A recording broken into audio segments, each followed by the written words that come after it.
दफा राजनाथ सिंह आज रूस के 3 रोजा दौरे पर हुए रवाना। आलमी जंग में जर्मनी पर रूस की फतेह की 75वीं सालगिरह की परेड में लेंगे हिस्सा।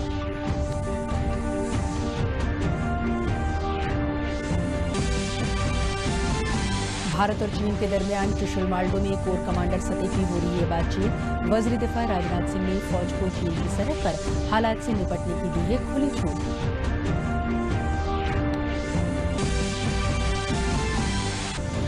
सूर्य प्रताप शाही ने आजमगढ़ में ज़राई साइंस मरकज का किया मुआयना। साइंसदानों को ज़राई लागत कम करने और किसानों की आमदनी में इजाफा करने जैसे कामों पर काम करने की दी हिदायत।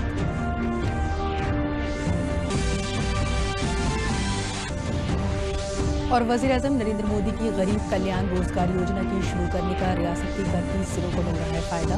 लोगों को गांव में ही दस्तयाब हो रहा है रोजगार।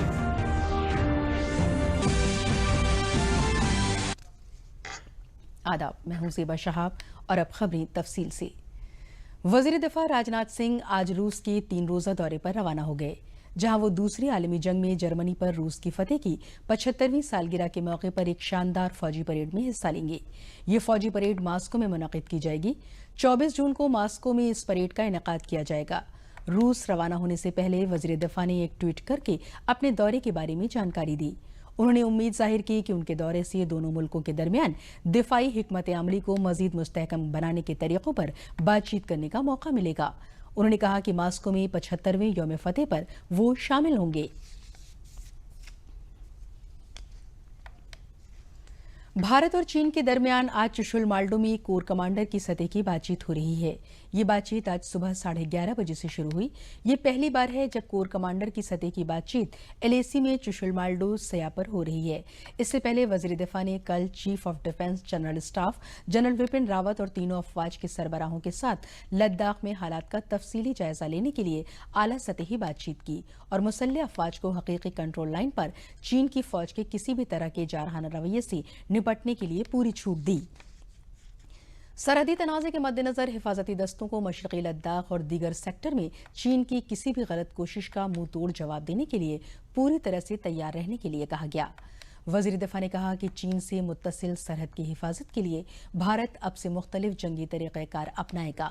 उन्होंने फौजी अफसरान को ज़मीनी सरहद, हवाई इलाके और अहम समंदरी रास्तों में चीन की सरगर्मियों पर सख्त नज़र रखने की हिदायत दी।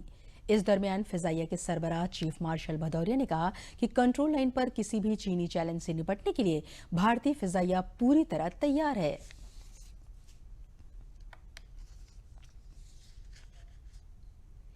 वजारत सेहत की तरफ से आज फिर कोविड-19 की भारत की सूरत हाल के बारे में जानकारी दी गई है, जिसके मुताबिक अब तक 2,37,000 से ज्यादा लोग ठीक हो चुके हैं।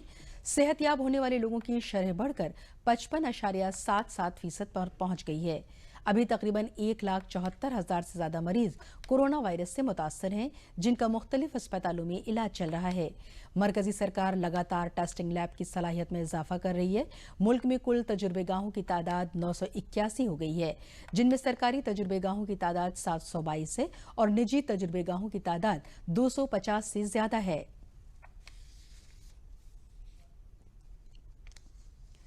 वज़ीर आला ने कल वर्चुअल जन संवाद रैली में बोलते हुए कहा कि वज़ीर आज़म ने भारत का नाम दुनिया में रोशन किया है। रूहानी क़ुव्वत और योग के जरिए कोरोना से भी लड़ने के हम अहल साबित हो रहे हैं। वज़ीर आला ने कहा कि मरकजी सरकार के पैकेज से उत्तर प्रदेश के लोगों को भी बड़ा फायदा हुआ है और सरकार के फैसले से कोरोना इन्फेक्शन की तादाद महदूद रही है। आबादी के लिहाज से देखा जाए तो ये तादाद बहुत कम है। उन्होंने कहा कि रियासती सरकार किसानों, गरीबों और मजदूरों के लिए मुसलसल काम कर रही है। योग भारत की आध्यात्मिक परंपरा का एक ऐसा वाहक है जिसने दुनिया के अंदर भारत की सांस्कृतिक विरासत को चेतना के उन उच्चतर सोपानों तक पहुंचाने के लिए भारत की ऋषि परंपरा ने अतीत में क्या कुछ योगदान किया है। योग उसका एक माध्यम है और योग के माध्यम से दुनिया का भारत के प्रति आत्मीय संवाद बनाने का श्रेय अगर किसी को जाता है तो देश के यशस्वी प्रधानमंत्री श्री नरेंद्र मोदी जी को जाता है। भाइयों बहनों, इस सदी के सबसे बड़े आपदा का वर्तमान में हम पूरा देश और पूरी दुनिया मुकाबला कर रही है। कमोवेश दुनिया के अंदर वर्तमान में लगभग 1 करोड़ लोग कोरोना के संक्रमण के चपेट में हैं। भारत दुनिया का सबसे बड़ा लोकतंत्र है और सबसे बड़ा लोकतंत्र होने के बावजूद यहां पर जितनी स्वतंत्रता भारत के अंदर है, जितनी मौलिक स्वतंत्रता भारत के नागरिकों को प्राप्त है, दुनिया के अंदर अन्य देशों में इस प्रकार के दुर्लभ संजोग भी नहीं उपलब्ध होते। हम सब सौभाग्यशाली हैं कि भारत की धरती पर जन्म लेने का सौभाग्य प्राप्त हुआ। भारत जैसे दुनिया के सबसे बड़े लोकतंत्र में हमें जन्म लेने का सौभाग्य प्राप्त हुआ और लोकतांत्रिक मूल्यों में विश्वास करते हुए जिस मजबूती के साथ प्रधानमंत्री मोदी जी के दूरदर्शिता और त्वरित निर्णय की शक्ति ने भारत को कोरोना संकट से बचाया है, यह दुनिया के सामने एक उदाहरण है। उत्तर प्रदेश सरकार के ज़रई तालीम और तहकीक की काबीनी वजीर सूर्य प्रताप शाही ने आजमगढ़ में ज़रई साइंस मरकज कुटवा का अचानक मुआयना किया। उन्होंने मरकज पर वाक़ई सभी यूनिटों का मुआयना करने के बाद किसानों के लिए किए जा रहे कामों का जायजा लिया। उन्होंने ज़रई लागत कम करने और किसानों की आमदनी में इजाफा करने के मकसद से मरकज पर वाक़ई ज़रई तकनीकी इत्तलात मरकज का इफ्तिताह किया। उन्होंने मरकज में अच्छे किस्म के बीज, ज़रई मालूमात से मुताल्लिक़ मवाद, जिले के ज़रई सनतकारों और तरक्की पजीर किसानों की कामयाबी की कहानियों और दीगर तकनीकी मालूमात को जमा करने की हिदायत दी। ज़रई तहकीक की भारतीय कौंसिल नई दिल्ली के ताउन से मरकज पर चलाए जा रहे फसलों के बाक़ियात को ठिकाने लगाने के प्रोजेक्ट डीबीटी किसान बायोटेक हब, दही ज़रई मौसमियाती खिदमात और serial system innovation for south east Asia की पेशरफ्त की जानकारी भी हासिल की।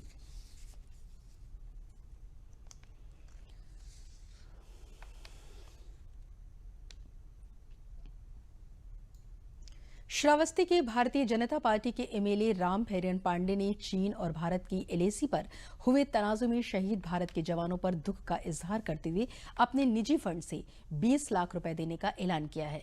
जिले के मलहीपुर में भारतीय जनता पार्टी की घर घर मुहिम में शिरकत करने पहुंचे श्रावस्ती के एमएलए राम फेरियन पांडे ने लोगों को सोशल डिस्टेंसिंग का सबक पढ़ाया।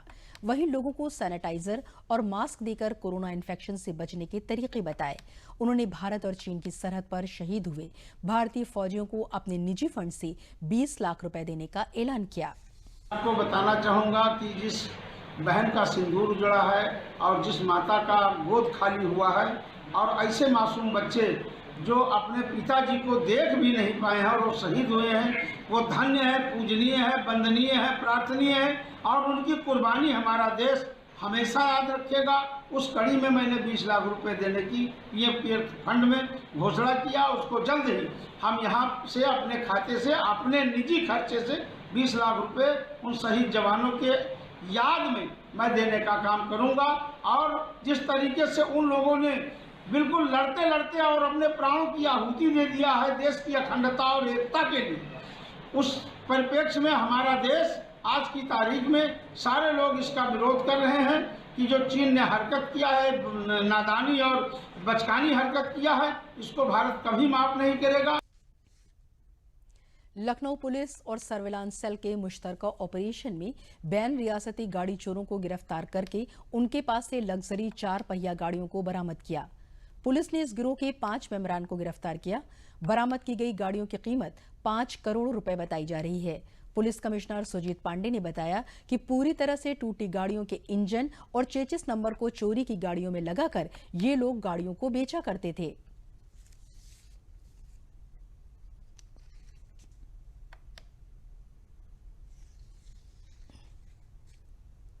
जो डेटाबेस हमारे हाथ लगा है, जो जानकारी प्राप्त हुई है, 5 लोग इसमें गिरफ्तार किए गए हैं। इसमें एक वह व्यक्ति है जो 3 मूवी में एक्टिंग कर चुका है, इज एन एक्टर और एंड अ जर्नलिस्ट सपोजिटली। जो दूसरा व्यक्ति है वो बैंकॉक में या तो होटल बना लिया है या बनाने की कोशिश में, एंड ही हैज कन्फेस्ड किसी पैसे से कोई यूज़ किया है ओवर द ईयर्स। इस तरह के लोग हैं बहुत high profile in the sense पैसे वाले भी लोग इसमें इन्वॉल्व हैं, जिनकी अभी और विस्तृत जानकारी की जा रही है। एज ऑफ नाउ यह 50 गाड़ियाँ रिकवर हुई हैं जो फॉरेंसिक्स ने जांच की है। ये सभी चोरी की गाड़ियाँ हैं और हम ट्राई कर रहे हैं कि इनको कनेक्ट करने के लिए कि ये कहाँ से चोरी हुई और पूरा मोडस ऑपरेंडाई कैसे इन लोगों ने इसको ऑपरेट किया है ओवर द ईयर्स पूरे इंडिया में इस काम को करने के लिए। गोरखपुर में कोरोना वबा से लॉकडाउन होने की वजह से लोगों के सामने रोजगार के साथ खाने पीने का मसला पैदा हो गया था। ऐसे में वजीर-ए-आज़म नरेंद्र मोदी के जरिए अप्रैल, मई, जून 3 महीने तक 5 किलोग्राम फी यूनिट राशन और 1 किलो चना देने की गरीब कल्याण स्कीम का ऐलान किया गया। इसके तहत लोगों को 5 किलो फी यूनिट की शरह से राशन दिया जा रहा है। लोग तीसरी बार जून माह का राशन पाकर बहुत खुश हैं और सरकार का शुक्रिया अदा कर रहे हैं। लोगों ने बताया कि वज़ीर-ए-आज़म के जरिए इस स्कीम के तहत गांव तक पहुंचाने से वो बहुत खुश हैं।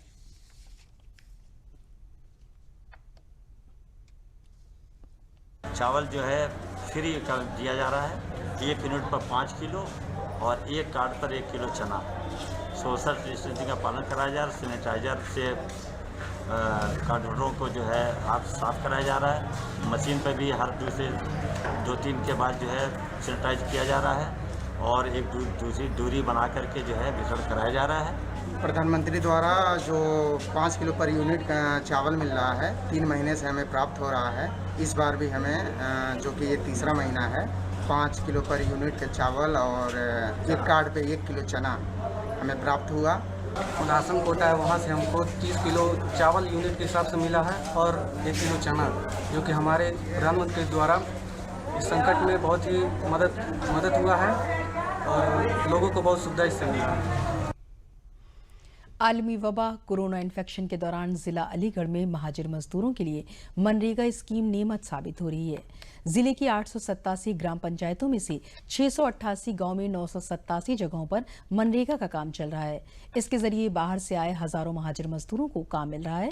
जिले में मनरेगा के तहत तकरीबन 50,000 लोग काम कर रहे हैं। इन मजदूरों से जिलों में नदियों को फिर से नई जिंदगी देना, तालाबों की मरम्मत और चक्रोडों का काम कराया जा रहा है। इन मजदूरों को रोजाना 201 रुपए मजदूरी मिलती है। वहीं डीसी मनरेगा का कहना है कि बाहर से आए महाजर मजदूरों को मनरेगा के तहत मुख्तलिफ किस्म के काम दिए जा रहे हैं। महाजर मजदूरों का कहना है कि लॉकडाउन के जमाने में मनरेगा के तहत उन्हें काम का मिलना उनके लिए बहुत बड़ी मदद है।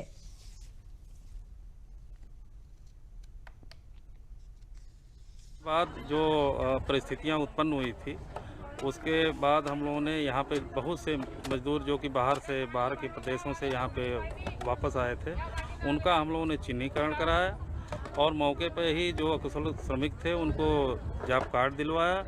और जो इस तरह के काम है, जैसे नदियों के पुनरुद्धार है, तालाब निर्माण है, गूल सफाई है और चक्रोड है, ऐसे कामों पर नज़दीक के कामों पर उनको लगाया।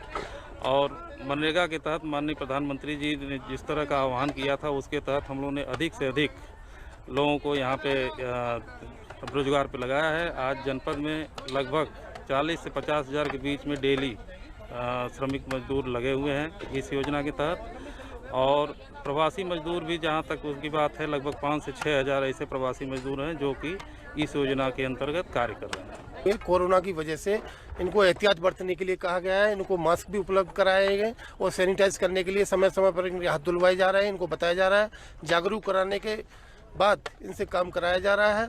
मनरेगा में इनको काम मिल रहा है, किसी तरह की कोई परेशानी नहीं हो रही है। मेरा नाम अमित है, मैं गुजरात में काम कर रहा था। लॉकडाउन के चलते मैं घर पर आ गया, मुझे घर पर मनरेगा काम मिल गया है।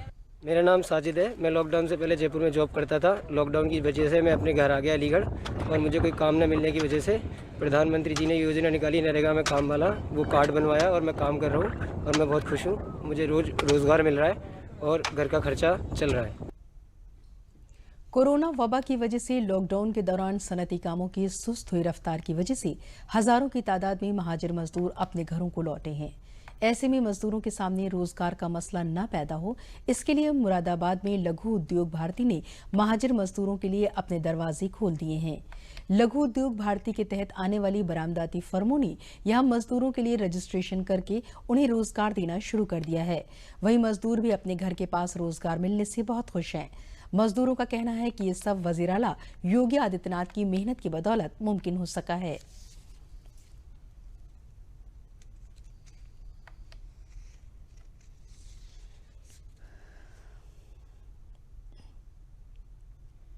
दिल्ली में काम करता था और साहब लॉकडाउन की वजह से वहाँ के सारे होटल बंद हो गए, काम धंधा कुछ बचा नहीं, तो फिर वहाँ से मुझे मुरादाबाद आना पड़ा। जैसे तैसे करके मैं आ गया मुरादाबाद, और लॉकडाउन की वजह से वहाँ तो कोई काम नहीं था, तो यहाँ पर भी जो है पीतल के कारखाने में मैं काम करने लग गया हूँ।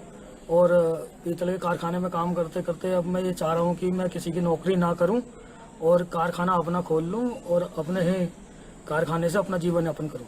लगता है कि अब जो है सरकार बहुत अच्छा कर रही है हमारे लिए और बहुत अच्छा सुविधा देने चाह रही है, इसलिए हम जो है काम कर रहे हैं और हमें भी अच्छा महसूस हो रहा है। मुरादाबाद में लघु उद्योग भारती ने जैसे कि यहाँ पे रजिस्ट्रेशन शुरू करवा दिए हैं। जो प्रवासी मजदूर हैं वो अपने रजिस्ट्रेशन करा दें और कोशिश करी जाएगी कि जितने भी मैक्सिमम प्रवासी मजदूर हैं उनको जगह जगह फैक्ट्रीज में काम दिलाया जा सके, जिससे बेरोजगारी खत्म हो सके। कल जो ये सिचुएशन चल रही है जिसमें मजदूरों का पलायन हुआ है और सब अपनी अपनी स्टेट से वापस गए हैं, तो ये जो समस्या है ये किसी एक प्रदेश की नहीं है, किसी एक शहर की नहीं है, ये पूरे देश की समस्या है। तो ऐसे में लघु उद्योग भारती जो कि पैन इंडिया एक एसोसिएशन है और सभी राज्यों में इसके चैप्टर्स हैं, उनमें मेंबर्स हैं इनके जो कि इंडस्ट्री से जुड़े हुए हैं, तो हम लोगों ने एक निर्णय लिया है, हम लोगों ने एक संकल्प लिया है कि अपनी अपनी फैक्ट्रीज में ऐसे सभी मजदूरों, ऐसे सभी कर्मचारियों का हम स्वागत करेंगे और इनको जॉब देने का पूरा प्रयास करेंगे, जिससे कि ये समस्या स्थानीय स्तर पर हम ही लोग दूर कर सकें। जो इस कोरोना काल में जो त्रासदी हमारे ऊपर आई है, पूरे इंसानियत के ऊपर और इवन पूरे वर्ल्ड के ऊपर, India is also affected very much by this. जो सरकार के गाइडलाइंस हैं और WHO के गाइडलाइंस हैं उसके अकॉर्डिंग जो फैक्ट्री खोलने के दिशा निर्देश दिए गए हैं उसके आधार पे जैसे हमें सोशल डिस्टेंसिंग का पालन करवाना है सबसे पहले, तो खासकर इन चीज़ों का ध्यान रखें कि 6-6 फीट कम से कम की दूरी पर लोग एक दूसरे से काम करते रहें। दूसरी चीज़ें सैनिटाइजेशन, अगर कहीं से कहीं तक कोई कोरोना के संपर्क में आ गए हैं तो प्रॉपरली, एक तो बॉडी का सैनिटाइजेशन है, जब लोग अंदर आते हैं तो प्रॉपरली सैनिटाइज होकर के अंदर आएँ। If they are affected so at least they could be sanitised over there. और जब अंदर आने के बाद डिफरेंट प्लेटफॉर्म्स पे उनके डिपार्टमेंट्स में एंट्री के पॉइंट पे ही हमने वहाँ पे सैनिटाइजेशन रख रखा है ताकि वो हैंड में लेकर के प्रॉपरली फिर उस पर वर्क पे जाएं। बलरामपुर जिले में वज़ीर-ए-आज़म गरीब कल्याण योजना के तहत मिल रहा राशन लॉकडाउन के दौरान लोगों की गुजर बसर में सहूलत पैदा कर रहा है। जिले के 15 लाख से ज्यादा लोगों को इसका फायदा मिल रहा है। जिले में इस स्कीम के तहत शहरी इलाके के 22,446 राशन कार्डों के जरिए 1,12,093 लोगों को जहां मुफ्त राशन मिल रहा है, वहीं दही इलाके के 3,13,271 राशन कार्डों के जरिए 14,14,813 लोगों को मुफ्त चावल और चना मिल रहा है। लॉकडाउन के दौरान काम धंधों और मजदूरों की सुस्त रफ्तारी के बावजूद वज़ीर-ए-आज़म की गरीब कल्याण योजना से लोगों को बड़ी मदद मिल रही है। हमारा नाम भिखारी चौहान है, हम कालिकतान में रहते हैं और हमको हर महीने 2 महीना से हमको फ्री राशन मिल रहा है। हमको मोदी सरकार ने बचा लिया, गरीबों के लॉकडाउन में हम लोगों को सुरक्षित बहुत किया। मेरा नाम अनिल है। जो सरकार दिया हमको लोग को, गरीब लोगों को गल्ला और फिर भी चना और कुछ पैसा कौड़ी जो दिया, जो सरकार सही किया, उसके बाद में मोदी जी को, योगी जी को धन्यवाद मैं दे रहा हूँ। मेरा नाम अनुष्का सिंह है और मैं माननीय प्रधानमंत्री जी की बहुत आभारी हूँ कि लॉकडाउन में जब सारे काम धंधे बंद थे, उन्होंने सभी गरीब, सभी मध्यम वर्गीय परिवारों के लिए फ्री में राशन दिया और इस वजह से हम लोग बहुत शुक्रगुजार हैं उनके। भैया हमारा नाम रघुवीर सिंह है, हम ग्राम कालीथान बलरामपुर देहात के रहने वाले हैं और सरकार ने जो लॉकडाउन में फ्री राशन देने की योजना चलाई थी उसका हमको लाभ मिला है। इसके लिए हमें मोदी जी और योगी जी दोनों को हम धन्यवाद देते हैं। जी सर, मेरा नाम है राजेश गोस्वामी और मैं कालीथान गांव का रहने वाला हूं।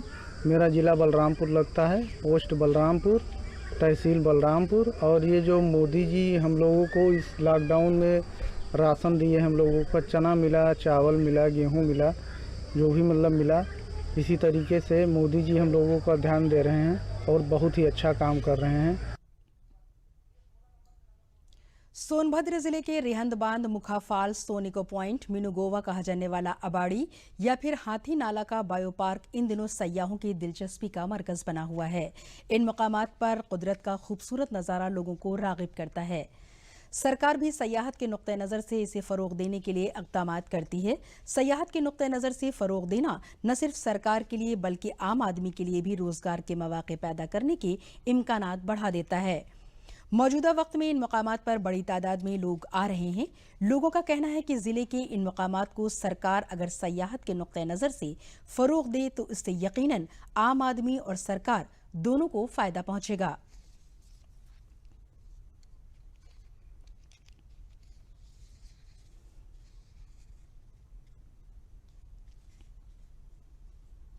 जनता अगर यहाँ आए मारकुंडी घाटी पे तो ये स्वर्ग जैसा नज़ारा देखे, और ऐसा ही नज़ारा हमारे सोनभद्र में कईयों है। अगर यहाँ सुंदरीकरण किया जाए तो स्वर्ग से सुंदर है। यहाँ पे हिल स्टेशन जाने की जरूरत लोगों को नहीं पड़ेगी। सोनभद्र में कई ऐसे जगह हैं, जैसे एक अगोरी क्षेत्र है, एक आपके रेहन डैम है और आपके मुखा फॉल है।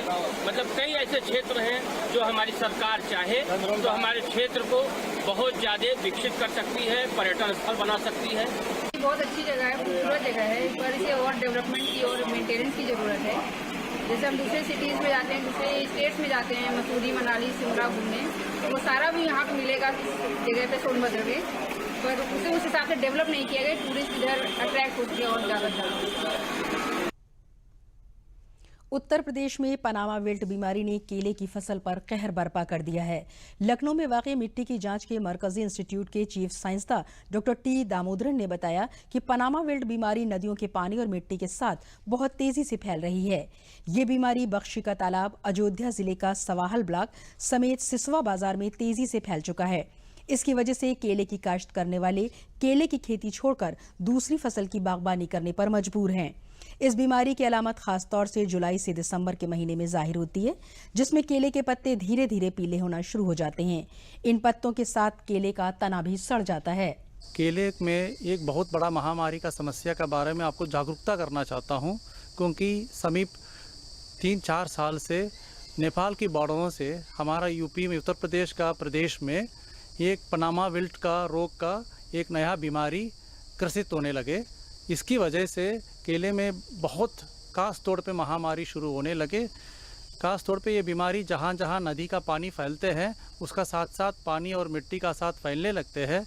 2 साल से करीब इसका नुकसान बहुत होने लगे, जैसे सोहावल, आपका सिसवा बाज़ार और बख्शी का तालाब इस जगह पे इसका आने लगे। और इसका परिणाम ये है, किसान 2-3 सालों का अंतर्गत में अपना पूरा खेत को छोड़ के दूसरा बागवानी का फसल को लेने में निश्चित करना पड़ा और अपना आमदनी को खोना पड़ा। इसलिए इस बीमारी का मुख्य लक्षण होता है आपका जुलाई से दिसंबर का महीने का अंदर सारा पौधे में जो आपने लगा चुका है पिछले साल का, उसमें पुराना पत्तियों में पीलापन शुरू हो जाती है। खास तौर में बढ़ के आपका नया पत्तियों में भी आ जाती है, फिर पूरा तना सड़ के आपको सड़न का बीमारी लग जाती है। मेरे खेत में पिछले कई सालों से ये पनामा विल्ट नाम की एक बीमारी लगी हुई थी, जिसका कोई उपचार नहीं था। हमने केंद्रीय उपोष्ण बागवानी संस्थान के डायरेक्टर एवं केंद्रीय मृदा लवणता अनुसंधान संस्थान के प्रधान वैज्ञानिक डॉक्टर टी दामोदरन जी से संपर्क किया, तो उन्होंने ये बताया कि ये इसमें पनामा रोग उकठा बीमारी लगी हुई है। इस बीमारी के निदान के लिए उन्होंने एक दवाई निर्मित की है, जिसका ICAR फ्यूजिकांट करके, उस दवाई का जब हम लोगों ने छिड़काव शुरू किया तो उसका काफ़ी हद तक नियंत्रण हुआ। सहारनपुर में शिवलिक जंगल की बादशाही बाग में वाक़ई ज़माने कदीम के एक हाथी के बाक़ियात मिले हैं। Institute of Himalayan geology Dehradun के साइंसदान ने इसे 50 लाख साल पुराना माना है। जिला सहारनपुर के तहत शिवलिक के महकमे जंगलात में जानवरों की गिनती का काम किया जा रहा है। सर्वे के दौरान इस हाथी के फॉसिल्स हासिल हुए हैं, जिसके मुताले से ये हक़ाइक़ सामने आए हैं। यह हाथी स्टेगोडॉन के तौर पर पहचाना गया है।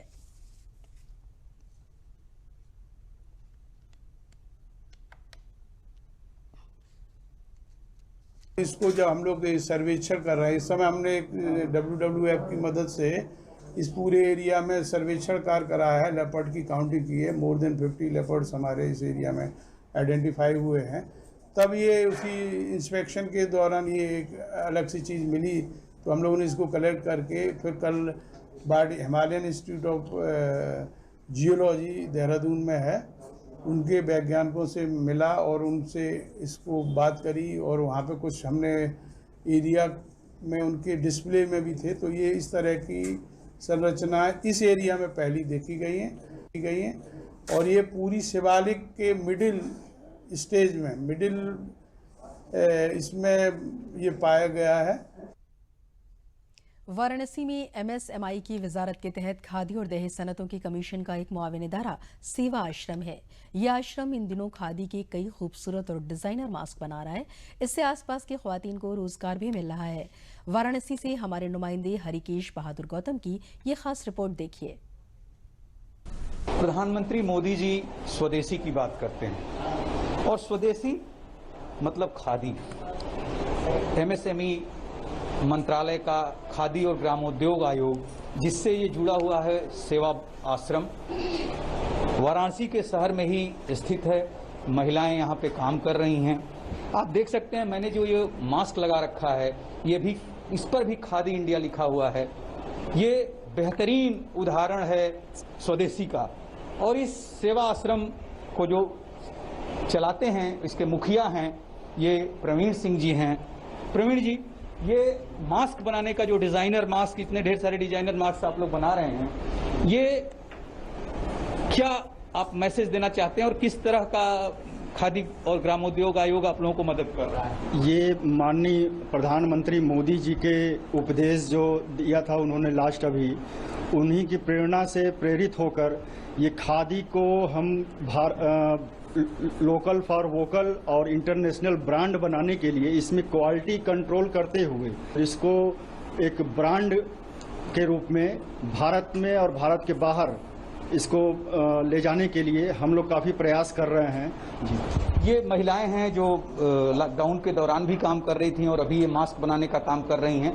तो आप जो मास्क बना रही हैं, उससे क्या आपको लाभ हो रहा है और क्या मैसेज है? सर, मैसेज तो बहुत अच्छा मिल रहा है और पर डे का हम लोग डेली का 400, 500, 300 का पर डे का रोजगार भी हम लोग को मिल जा रहा है। और हम लोग को लॉकडाउन में जो महामारी से लोग जूझ रहे हैं, उसमें बना के हम लोग को खुशी भी मिल रही है, मदद करने में अच्छा लग रहा है। जहाँ एक तरफ प्रवीण जी ये कह रहे हैं कि इसको बनाने से, एक लोकल टू ग्लोबल डिजाइन करने से, ये चाहते हैं कि ये देश में ही नहीं बल्कि विदेशों में भी इसकी ब्रांडिंग हो जाए, जैसा कि यहाँ के सांसद और प्रधानमंत्री का भी सपना है। वो वाराणसी के इस जगह से स्वदेशी को आगे बढ़ा रहा है। कैमरा पर्सन पूजा सिंह के साथ doctor Harikesh Bahadur Singh Gautam, DD news, Varanasi.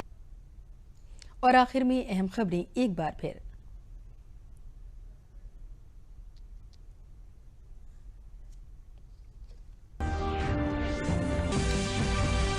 वज़ीर दिफा राजनाथ सिंह आज रूस के 3 रोज़ा दौरे पर हुए रवाना। आलमी जंग में जर्मनी पर रूस की फतेह की 75वीं सालगिरह की परेड में लेंगे हिस्सा।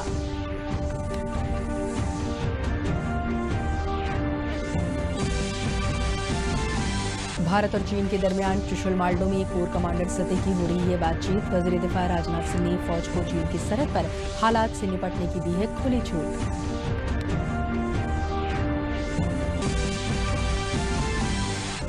सूर्य प्रताप शाही ने आजमगढ़ में ज़रई साइंस मरकज का किया मुआयना। साइंसदानों को ज़रई लागत कम करने और किसानों की आमदनी में इजाफा करने जैसे कामों पर काम करने की दी हिदायत।